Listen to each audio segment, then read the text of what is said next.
Hello friends मु ममता मो Annapurna kitchen को आपण मानकु स्वागत करुच्ची।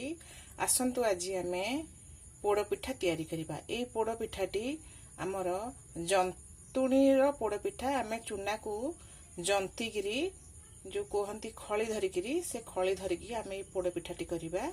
आसंतु आज आमे पोड़ पिठाटी तैयारी करिबा। एठी पोड़ पिठा पई मु 500 अरुआ चावल को धोईकिरी ताकू सुखेकरी खरारे सुखेबेनी फैन तले देदेबे 2 घंटा खंडे से टिके पानी मरीगला भाया हेले तापर आपण ताकू भल भाव चूना करदेबे। एठी मु नेची बादाम नेची काजू किशमिश नेची नड़िया नेची आ गुड़ नेची गुड़ आ एठी मु कदली पत्र रखीची। चलंतु एबे आमे पोड़ पिठा तैयारी करिबा। एठी मु पात्र रे गोटे एमती तसला नेबे जोटा आमे खळीटा जंतीबा। एथि मु 2 चम्मच गुआ घी देची। से बर्तमान आम जो काजू किशमिश आउ जो बादाम को भाजी दबा। आम काजू किशमिश बादाम को भाजी दबा। बादाम का टे न भाजी चालिया टाइप लगे पिठा टे भाजी दबा ताकि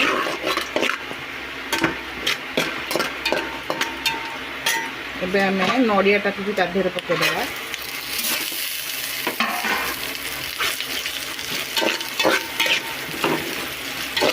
आम ए पानी दबा। देखु आमर भजा हो गला। एबे आम ए पानी दबा। आम जी चूना नहीं ताठू टिके कम पानी दबा। यहाँ हूँ खली करवा आम जंतीबा जंतुणी पोड़ पिठा।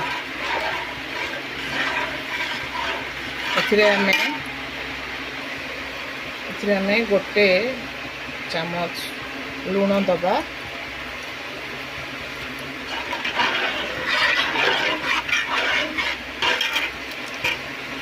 गुड़ दबा।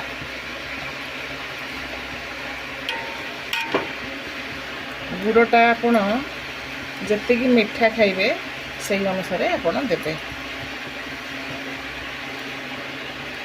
आपण चाहिए गुड़ टिके कम करके दे पारिबे। तथापि पिठाटा जदि मीठा न लागिवो ताहले भल लागिबोनी। एठी मु 500 चूना अरुआ चाउलर चूना पई मुठी 200 ग्राम रो गुड़ देइची। आपण चाहिए अधिक दे पारिबे नहले टिके कम कर पारिबे। एबे आम आपको घोड़े दबा। घोड़े देले शीघ्र फुटिबो। तापरे आमे चाउल चूना पकेइबा। देखिबा हमर पानी तातिलानी ना नहीं देखंतु फुटिलानी। एबे आमे ए जो चाउल चूना को धीरे धीरे पकेइबा। धीरे धीरे पकेइबा और गोलेइबा नहले ये सब बिंडा हो जिवो।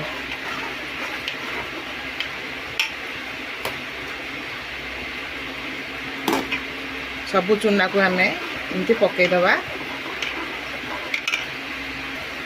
देखु आम सबु चूना को पकईदेले पूरा बहलिया हो गला। एबे आम गैस को टिके सीम करदबा। आपको घोड़े दबा जमती चूनाटा भल भाव सीझीज। चूनाटा सीझीगले पोड़ पिठाटा बहुत कम समय भितर हो नहले तो घंटे 1.5 घंटा पूरा पोड़ पिठा लगे। एबे आम आपको टिके घोड़े दबा से भल भाव सीझीज। गैस टाक बंद करदबा। एबे आम ए कदली पत्र रे तेल ना घी मारिकी आपण आगे टिके गैस रे देखदेबे कदली पत्रटा कौन जीव। आम कदली पत्रटा को टिके ततई देले से पूरा कौलिया हो आमको पिठा करने को सुविधा हम। देखते कदली पत्रटा को टिके ततई देवे से पूरा कौलिया हो फाटबनी। या आम घी लगे पिठा कदली पत्र आम एमती घी मारदबा। घी मारिया द्वारा पिठा जमा लगनी पत्र रे पूरा भल भाव उठीजिव आम ये पिठा को प्रेशर कुकर करवा कदली पत्र गोटे कंसारे दबा ता उपरे आम जो आम जंती थिबा जो जंतुणी ताकू दबा देकरी ताकू प्रेशर कुकर रे पोड़ीबा। देखो गोटे प्रेशर कुकर रे मुझे लुण देछि या ऊपर गोटे स्टैंड देकरी आम पिठा करवा। एमती गोटे कंसा नहीं ये कदली पत्र नहीं तेल मारिकी तेल कि घी जहाँ मारी पारे एवं आम या एमती दाबी दबा देखिए या ऊपर आम जो आमर जो आण अच्छी ए आण सब दबा। देखते आमर पिठारे मु ऊपर टिके गुआ घी देदेछि एमती भाव आप देदेवे घी टिके। देखु मु गोटे एमती स्टैंड नहीं स्टैंड को बर्तमान आम ए प्रेशर भितर दबा या ऊपर से जो आमर पिठार जो येटा जंतुनीटा या ऊपर आम रखा रखिकी 10 मिनट खंडे आपण हाई रे रखिबे प्रेशर को गैस को तापर आपण सीम करदेवे। सीम रे आपण आधा घंटे रखिले पिठा पूरा प्रस्तुत हो जिवो। एबे चलंतु आम पिठा को आम रखिबा।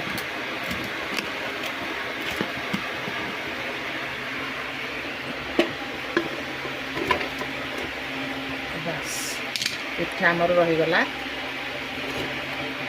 एबे आम गैस ढाकुणी देदेबा। आपण विसिल देबेनी खाली ढाकुणी देदेबे।